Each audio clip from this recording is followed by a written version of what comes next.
Is that good? Awesome. Do you guys have your Bibles with you? I cannot hear what you're saying because my ears are. Anyway, let's pray. Jesus, thank you that you are in the room. Thank you for your word. And we thank you that we can explore your word. And we pray that your word will change us today. And we pray this in Jesus' name. And everybody said, amen. So I want to explore with you a piece of scripture out of Mark 8. Now, that's the piece where Jesus heals a blind man. But it's the first time in the Bible where you see, or the only time in the Bible where you see Jesus healing in two phases. He spat on the guy's eyes, which is not recommended. If only if you're Jesus, you do that. And then the guy experienced a partial healing. So Jesus asked him, can you see? And he says, I see people, but they look like trees. And then he lays his hands on him again. And then Jesus heals him completely. You know that story? Have you ever wondered what is going on there? And why Jesus heals this man in two parts? That's what we're going to be exploring today. Okay, but I want to create some context before we get there at the end. Okay, so I want to take a step back and kind of recap what we spoke about 2 weeks ago. So for everybody that was here, I'm going to recap. If you missed that sermon, I'm going to give you kind of an overview because it ties into this story, and we'll give you some context to understand this story. 2 weeks ago, we explored and asked the question, why is the Bible full of stories? Why didn't God just give us an executive summary of the Bible? I'm God, and 10 points about God. You are sinners, and 10 points about you. And this is what I've done, and 10 points about Jesus. And here's another 15 points that you need to do. Executive summary. Okay, for me, I'm a bottom line kind of guy. That would have helped. But I didn't get that. I got a book full of stories. And why? Why stories? Stories is the way that Easterners think and how they communicate it. Okay, so we've got generally two types of thinking. You've either got a Western type of thinking, that is kind of how we think. We think in terms of information.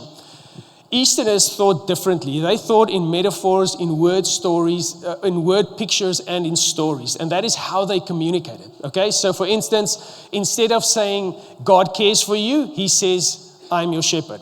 The Lord is your shepherd. Okay, so where we in the West would like information, the Eastern way of thinking and is more an experiential knowing. Not only knowing information, but knowing and experiencing somebody and experiencing the situation. So if the scripture says, I want you to know me, this is eternal life that you know me. It is not, what God is communicating is not, I want you to know me through information. He's saying, I want you to know me through experience.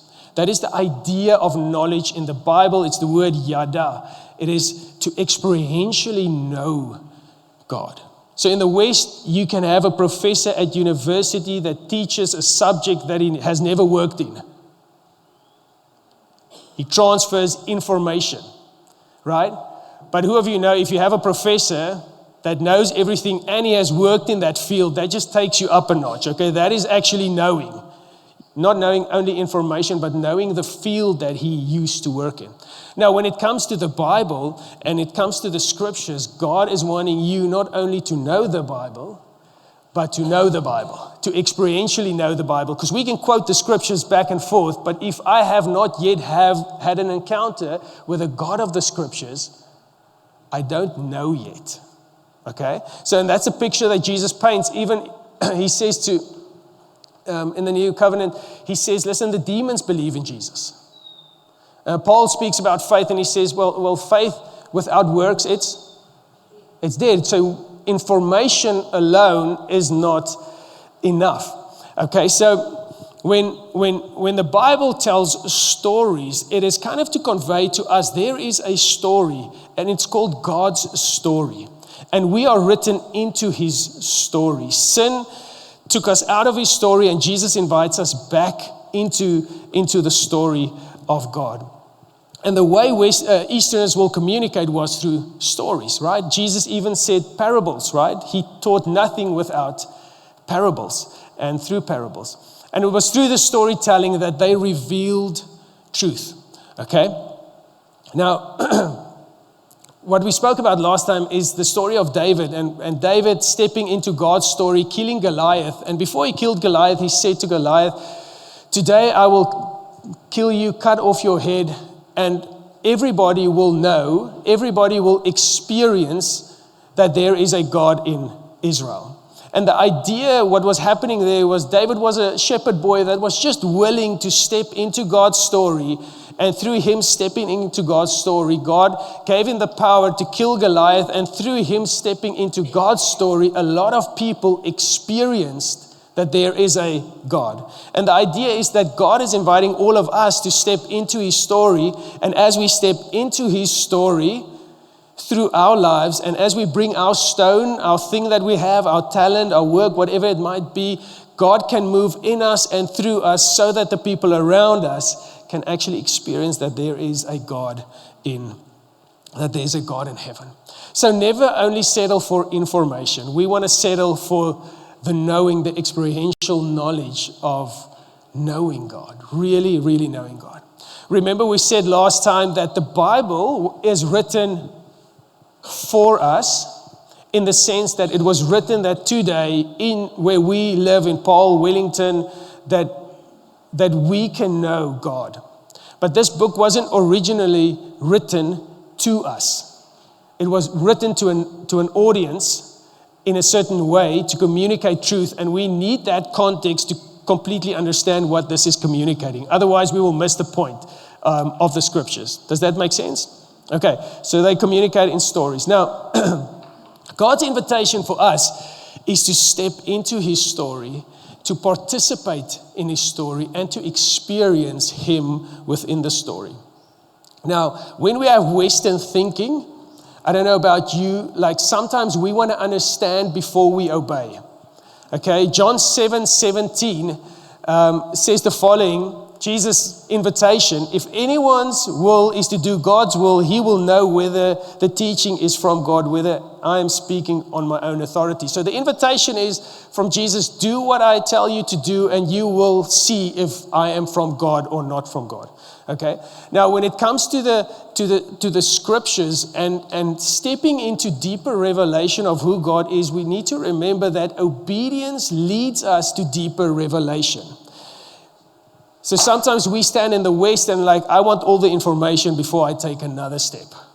Lord, you need to explain yourself to me, and then I'll obey. And the text is, no, I want you to obey, and through your obedience, you will get to know me. You will experience me in a deeper level. Matthew 7:24. Therefore, everyone who hears these words of mine and puts them into practice, right, is like a wise man who built his house on a rock, right? So the invitation of Jesus is to come and see, come and taste that the Lord is good. Do you remember I told you the story of this rabbi with his students, and he put the Torah in front of them, and for them the Torah is a holy book, and on top of the Torah he puts a little piece of wax paper, and on each wax paper he drips a little bit of honey, and he asks his students, dip your finger in the honey and taste the honey.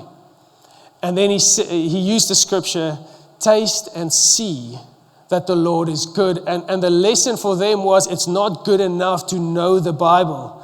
You want to taste and see. You want to experience the author of this book, because that is why he gives the book. It is to reveal himself, right? Now, for us in the West, sometimes I'm like, Lord, I struggle to understand the meaning of the teachings sometimes through all of these stories, right? Now, if you look at Matthew 7:24,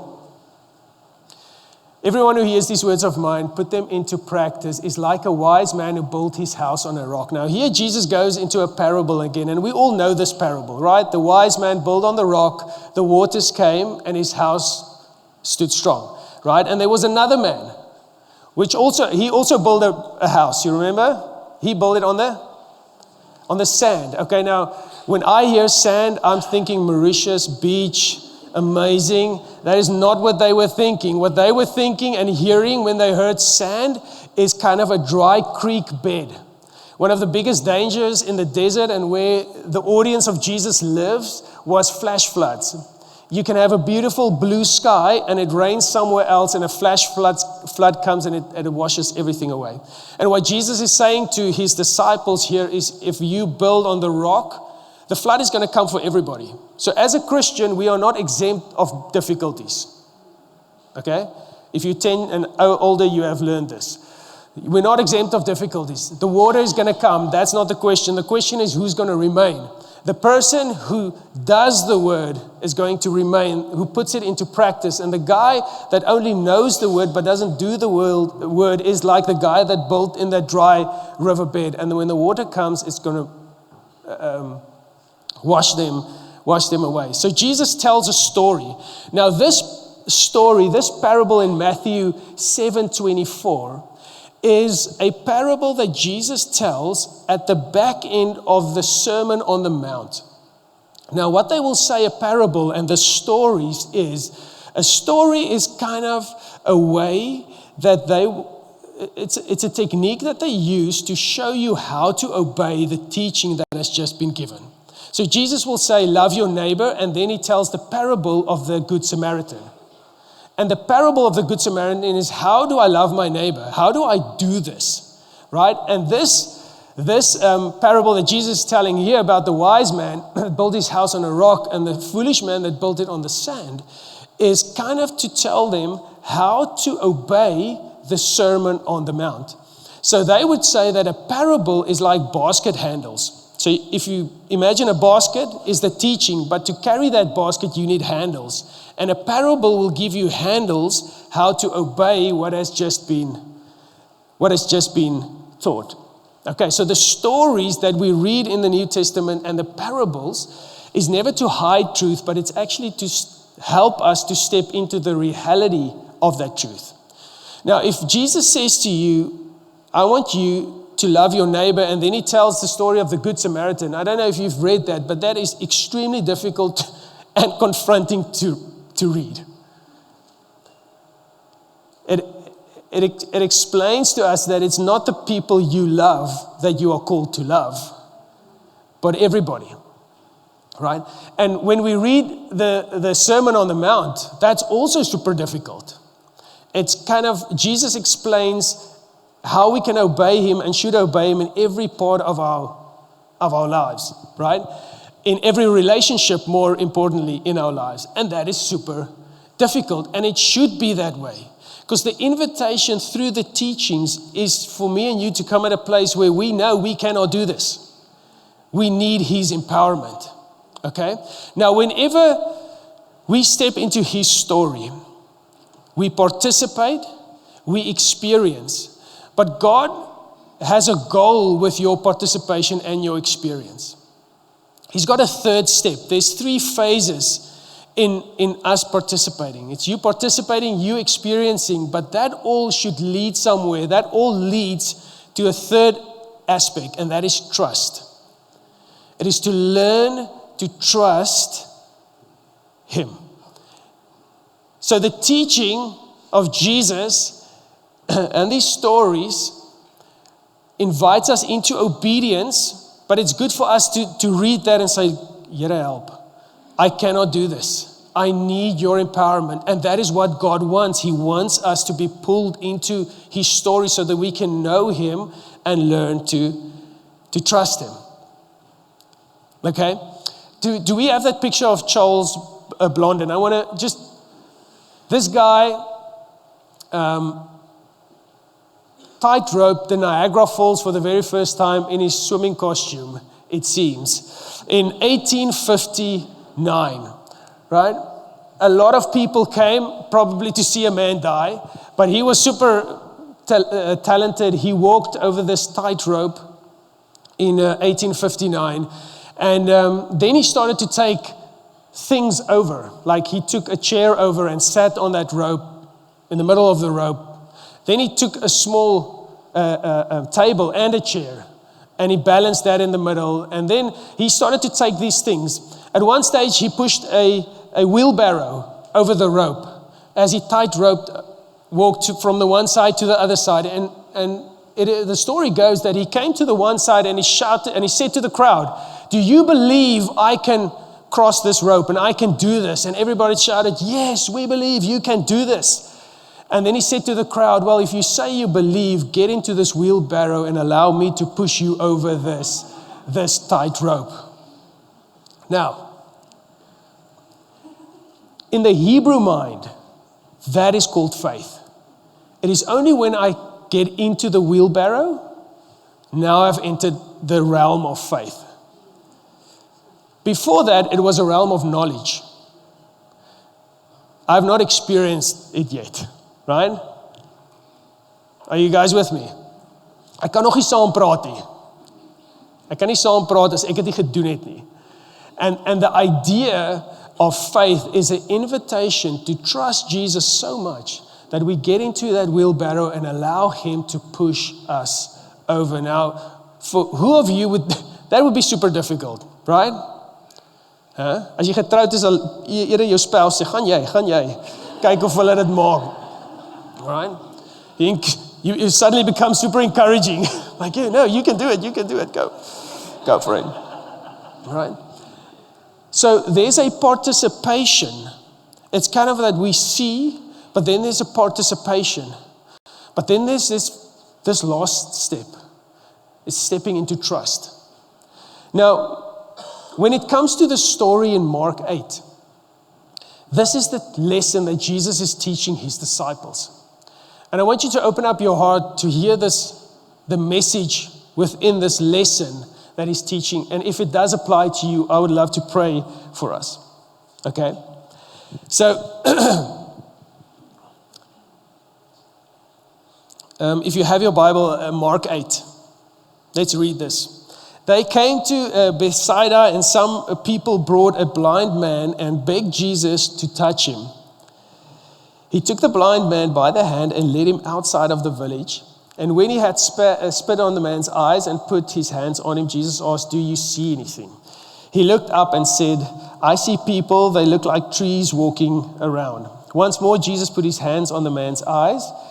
Then his eyes were opened, his sight was restored, and he saw everything clearly. And Jesus sent him home, saying, "Don't even go into the village." Now, this is a strange story. Will you agree with me? Jesus gets a blind man. He takes him outside of the village, and he tells him not to go back. He doesn't want anybody to see or know about this miracle. Why would Jesus do that?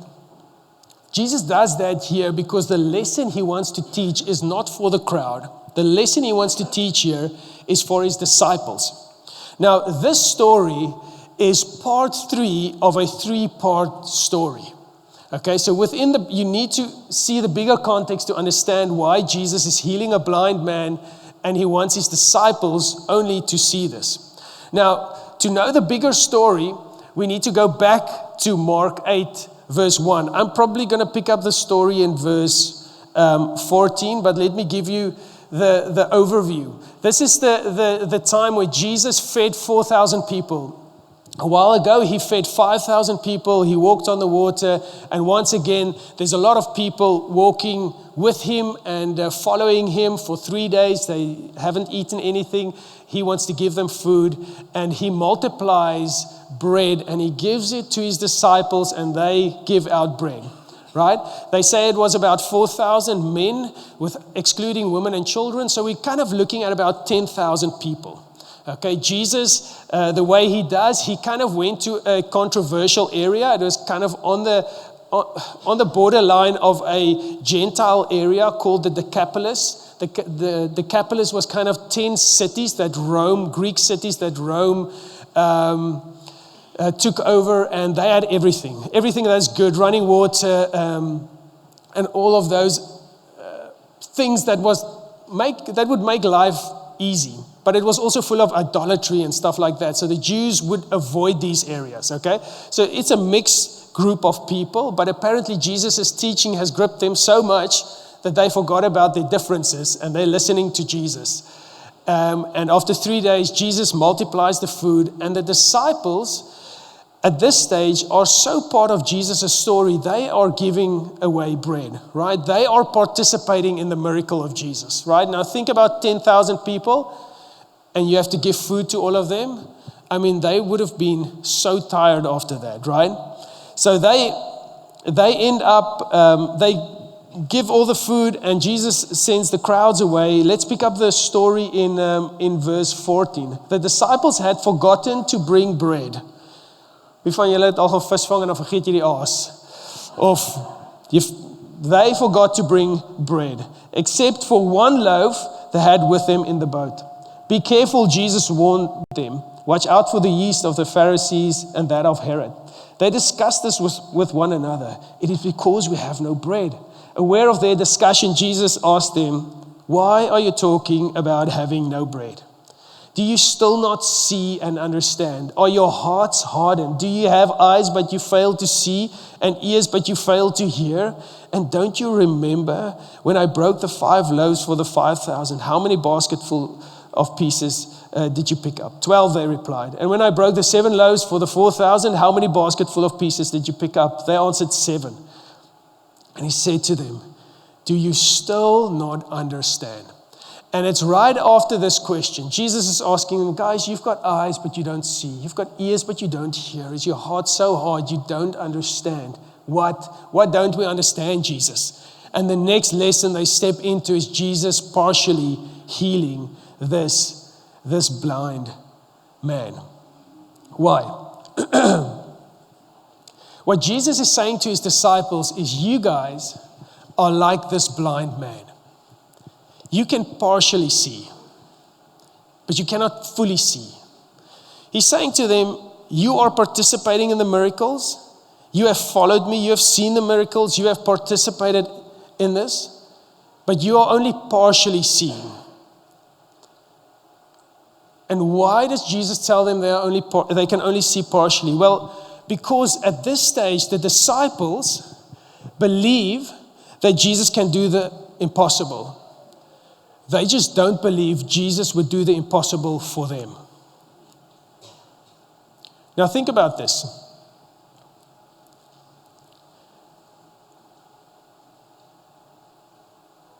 Is it easier for you to believe for the miracle for somebody else or for yourself? Hey, I can believe for your miracle. Now, if we can do that for one another, that's great. But we are only partially seeing. For many of us, it's the most difficult thing to believe that what Jesus would do for you, he would actually do for me as well. And this is a vulnerable thing that Jesus are inviting them into. Jesus is basically saying to them, you participated in a miracle. I fed forth 10,000 people. I made sure their bellies were full. And here I am, the man that just fed 10,000 people is in your boat, and you worry about where your food is going to come from. Does that make sense? If that is you, I want to say to you today, you can only partially see. But the good thing is, Jesus wants us all to see, to heal our blindness. To heal the blindness that I believe that he can do it for you, but he cannot do it for me, right? And this is crazy if you think about it. The disciples have seen enough, right? Enough to preach, enough to distribute bread, enough to cast out demons. But they haven't seen enough to trust Jesus for their tomorrow, for what they would need tomorrow, right? So the lesson is here that there's a difference between witnessing God's faithfulness and living from his faithfulness, right? It's kind of like you can spend your whole life as a disciple carrying baskets of miracle bread for other people and still worry if would there be enough for me. Does that make sense? And maybe this is what I want to say to you today. Jesus is somebody that will not pass you by. Okay? He won't pass you by. And the invitation for every disciple is not only to believe that he will do it for you, but it's for me to step into, I believe he can do it for me as well. Now, when you take that step, it's a vulnerable faith thing that Jesus wants us to start to trust him and see him within those things. And that's the realm where we step into people being disappointed because God didn't do what I wanted him to do. But this is the point of surrender, church, where, remember, I'm not inviting Jesus to join my story. I'm being invited to lay down my story and step into his story. Because the reality is the version of your life that he has in his heart is much better than the version you have in your heart. So it is putting down the needs and the wants that I want, is saying, Lord, I want to give my life for you and be a part of your story. Does that make sense? Okay. So Jesus wanted their belief to become trust. And I think I'm going to land it right there. If you feel you can only partially see, I want you to stand to your feet because I want to pray over you. Band, can you guys come to the front? And we're just going to spend a moment in prayer. Okay, so Jesus' invitation isn't merely come and watch me work. It isn't come and help me work. His invitation is actually trust. The goal isn't that we are awesome and achieve awesome stuff. The goal is a relationship with the King of Kings. Okay? The commitment of any disciple is the following. It is to love God and to love the people around me. And I have a sneaky suspicion that one day when we stand before Jesus, he would probably not ask us, show me all the amazing stuff you achieved. But he will probably ask us, did we learn to love well? To love him well? And were we allowing him to come close enough that we can start to taste and see and feel like to get into that wheelbarrow and be out of control and allow him to push us over that tightrope to the other side? The demons believe in him. They believe in what he can do. And I believe the power of the church and in our lives as followers is in that moment when we say, Lord, I want to take one step further. I want to participate. I want to experience. But then I want that to translate into a trusted relationship with you. Where I know you are with me. You've got me. Jesus, I thank you. Thank you for this lesson. Thank you for this beautiful lesson where you so graciously meet your disciples and tell us that sometimes we are like this blind man, that we can only partially see. And Lord, we stand before you today with our heart's desire to see fully, to be completely healed of our blindness. Not only to kind of marvel or rejoice in our knowledge. We want to experience you, God. We want to be those with full lamps, those who step in and you say, I know you, and we say, we know you. And Lord, I pray a grace over that, over all of us this morning here. I pray that you will heal our partial blindness and give us eyes to see and ears to hear and hearts to perceive. Lord, I pray that you will soften our hearts to hear your voice and to see you completely. Give us the grace and the power to step into that wheelbarrow and allow you to push us over that tightrope, Lord, to the other side. You are trustworthy. Lord, I pray, give us a faith that aligns with the way you see faith and want us to live in Jesus' name. Father God, I thank you that your eyes today are on each one of us in the room, and especially on those standing, that you will not pass them by, that the invitation today is that the way you work in others, you will work it for them as well. I'm thinking about the scripture that says, we do not have because we do not ask. And sometimes we ask very easily for others. And it's okay to ask for yourself as well. Lord, so we want to take this step together as a church family to step into knowing you deeper and more intimately, Lord, that our faith will become trust as well. In Jesus' name. In Jesus' name. Can we all stand together? Lord, I pray that over us as a congregation as well, that you will bless us. I want to bless our hearts to be soft. I pray for grace, Lord, that we will let go of any offense, bitterness, all of that. The teachings of Jesus, he many times says it's hard hearts that allows us not to see and not to hear. So church, I want to kind of encourage you. Fight the fight to keep your heart clean. Keep it clean of offenses. It's not worth it. Forgive and forgive quickly and forgive fully. Right? What a blessing. And if you struggle, remember what Jesus has forgiven you of. It goes quite easy after that. Right? Just remember what he has forgiven you. Keep your heart clean. He gives you a heart to know, eyes to see, ears to hear, and you will not miss it. While you're in a season of waiting, do what waiters do and serve. Right? And praise his name. Don't only praise him when it's going well, praise him in the difficult and in the things you know and don't know. But here's the thing, he wants to draw you closer. And I pray that over us, that we will be close to Jesus, that we would, Lord, I pray that we will be a house that is willing to participate. God, I pray for experiences as we step into obedience, that we experience that your word comes from you, that you are on it, and it is supernatural in Jesus' name.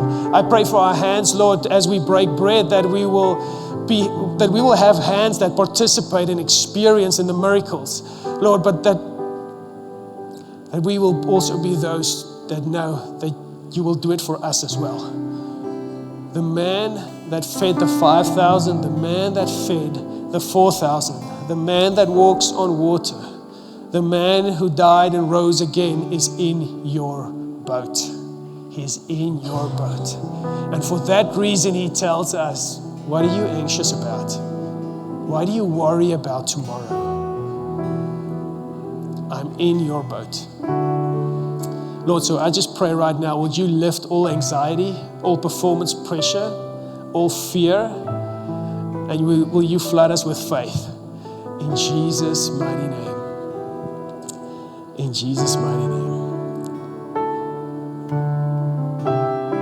Ministry team, would you guys be so kind to come to the front?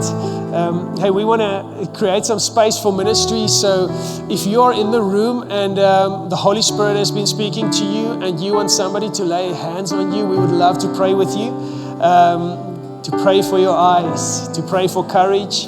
But I want to encourage you guys, step into the story. Get into that wheelbarrow and allow Jesus to push you over. Amen? Not only knowing, but knowing. Okay, there's some coffee in the foyer. We would love for you to stay. For everybody visiting the very first time, Gideon is at the back at the first time corner. I'm going to make my way over there as well. If you want to come and say hi, would love to do that. I bless you. Have a lovely weekend. Have a lovely week. And rest well, work hard, enjoy Jesus. Amen. We'll see you.